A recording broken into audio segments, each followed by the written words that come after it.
n'est plus inaccessible. Elle est toujours bien sûr la compagne de nos nuits les plus romantiques, elle l'est, mais pour combien de temps? Dans l'espace, un lien de plus la rattache à la Terre. C'est la trajectoire d'une fusée. Il y a là-haut, il y a là-bas maintenant, à 300 000 km de nous, quelque chose qui est à nous, une masse de métal enfouie dans la poussière du sol lunaire.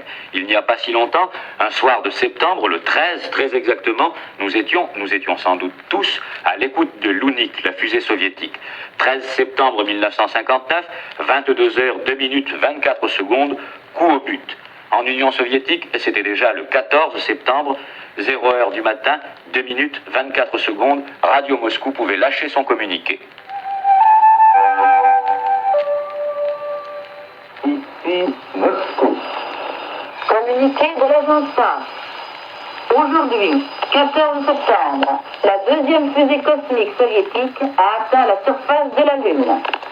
Ainsi a été réalisé pour la première fois dans l'histoire un vol cosmique de la Terre sur un autre corps céleste. Ici, Moscou. C'était le jour 1 de l'ère cosmique, une date pour nos enfants, un souvenir pour nous qui pourront dire « je l'ai connu cette minute et j'ai connu tous les grands épisodes de cette course à la Lune ».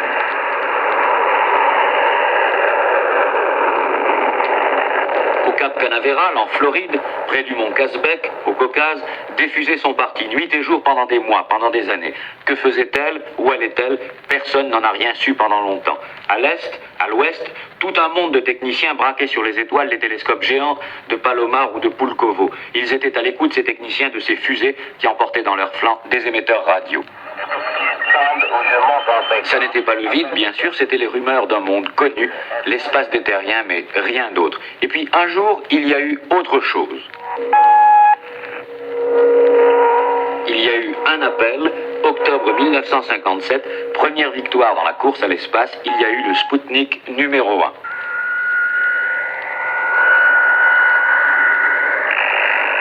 Nouvelle rumeur dans l'espace, Pionnier, le satellite américain, le petit cousin de Spoutnik, et puis d'autres satellites, russes ou américains, partis à la poursuite du Soleil.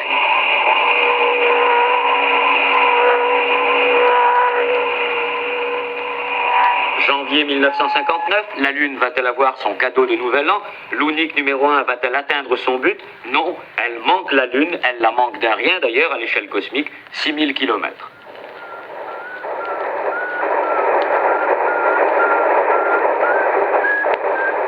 Et c'est enfin le message de septembre 1959, le coup au but, la fusée sur la Lune, 300 kilos de matériel hissé là-haut, à 300 000 km de nous, à force d'intelligence et d'opiniâtreté.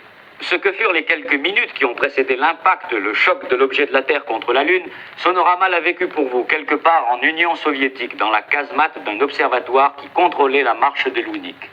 La station d'observation est un groupe de maisonnettes entourées de hautes antennes métalliques. C'est elle qui captait les signaux de la fusée que j'ai entendus en passant le seuil du bâtiment principal. Dans la vaste salle, devant les puissants récepteurs de radio, se pressaient des hommes qui écoutaient avec intensité la voix de la voyageuse cosmique. Cette voix se frayait difficilement passage à travers les bruits et les sifflements. Les signaux du temps exact qui parviennent à la station toutes les 30 secondes montrent que la fusée est entrée dans le voisinage immédiat de la Lune. L'altimètre de la fusée fonctionne. С большой точностью расстояние до отдельных тел до поверхности. Cet altimètre, me dit Alexei Koutekov, n'est qu'un simple radar. Ces signaux nous informent précisément de la distance qui sépare la fusée de la Lune. Il reste 1 minute de vol, dit Koutekov. Voilà qu'il envoie son dernier signal à la Terre.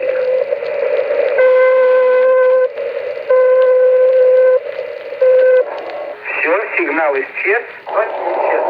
Fini. Elle a disparu, dit l'ingénieur. Ça y est, la fusée soviétique est sur la Lune. Et maintenant, pour quand l'homme sur la Lune? Que va-t-il se passer? Ces questions, Sonorama les a posées à l'homme qui, en France, connaît sans doute le mieux le problème. Albert Ducrot, spécialiste de l'espace, de la cybernétique et de l'automation. Il n'est pas question, je le crois, pour le moment d'envoyer un homme sur la Lune. Il faut d'abord faire un certain nombre d'expériences, envoyer de plus gros engins sur la Lune et expérience d'abord de récupération de satellites habités. On peut espérer ainsi déposer un paquet à la surface de la Lune, qui sera probablement dans une première phase un poste émetteur. Bref, nous pourrons avoir des informations qui seront transmises par radio. Nous pourrons avoir des images. Cela, c'est un autre projet qui envisage de transporter à la surface de la Lune, de déposer à la surface de la Lune, plus exactement un paquet de quelques centaines de kilos qui serait présenté par une petite chenillette. Imaginez une chenillette qui est dotée d'une caméra de télévision de manière justement à voir les images lunaires et à nous les retransmettre. En un sens, le plus difficile a été fait. Le plus difficile, je dirais même le plus extraordinaire. Car voyez-vous, il y a un pas énorme qui a été franchi depuis 2 ans. Il y a 2 ans, on envoyait des obus. Aujourd'hui, nous avons mieux, nous avons la fusée. Mais juste à ces derniers temps, on se servait de la fusée à la manière d'un canon. C'est-à-dire qu'on envoyait un engin dans l'espace et c'est tout. Au contraire, maintenant, nous n'avons plus un boulet, nous avons un véhicule. Nous avons avec l'UNIC 2 un engin qui a été capable de se repérer, de corriger sa trajectoire en cours de route, autrement dit de se diriger dans l'espace. Alors, pour le retour d'être vivant, si j'ose dire, on le conçoit un peu suivant le même principe, à l'échelon supérieur. Je veux dire qu'il s'agit d'envoyer sur la Lune un très gros engin. Un engin qui devrait faire à peu près de l'ordre de 8 à 10 tonnes.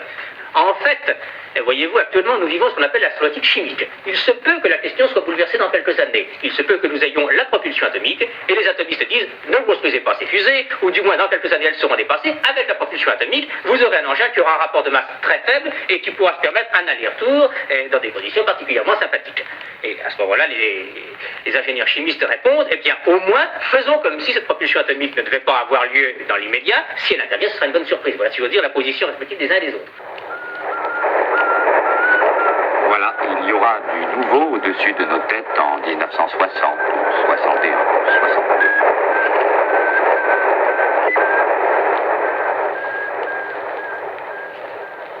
Il y aura d'autres rumeurs dans l'espace qui viendront relayer l'appel de l'UNIC. Ce sera, si vous voulez, la nouvelle ode terrienne à la Lune.